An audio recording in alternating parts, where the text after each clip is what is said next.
ಆತ್ಮೀಯರೇ, ಎಲ್ಲರಿಗೂ ನಮಸ್ಕಾರ. ಇದು ತಮಿಳುನಾಡಿನ ಮಹಾಬಲಿಪುರಂನಲ್ಲಿರುವ ಶೋರ್ ಟೆಂಪಲ್ ಅಂದರೆ ಶಿವಮಂದಿರ.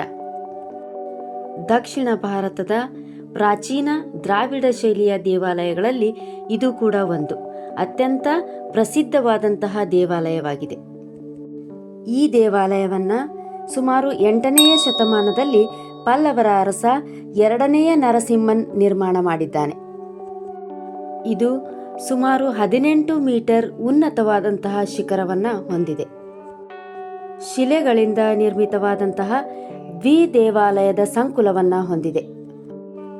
ಈ ದೇವಾಲಯವು ದಕ್ಷಿಣ ಭಾರತದ ಪ್ರಾಚೀನ ಶಿಲ್ಪ ವಿನ್ಯಾಸದ ಅತ್ಯುತ್ತಮ ಉದಾಹರಣೆಗಳಲ್ಲಿ ಒಂದು. ಇದನ್ನು 1984ರಲ್ಲಿ ವಿಶ್ವ ಪಾರಂಪರಿಕ ಪಟ್ಟಿಗೆ ಸೇರಿಸಲಾಗಿದೆ. ಈ ದೇವಾಲಯದ ಗೋಡೆಗಳ ಮೇಲೆ ಶಿವ, ಪಾರ್ವತಿ, ದುರ್ಗಾ, ನಂದಿ ಹೀಗೆ ಇತರೆ ಕೆತ್ತನೆಗಳನ್ನು ಕಾಣಬಹುದು.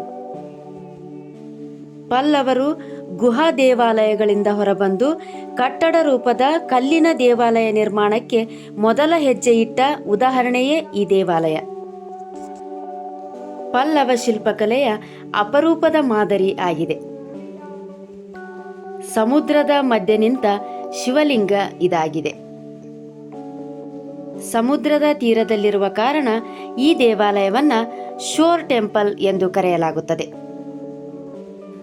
ದೇವಾಲಯದ ಸುತ್ತ ನಂದಿಯ ಶಿಲ್ಪಗಳನ್ನು ಕಾಣಬಹುದು.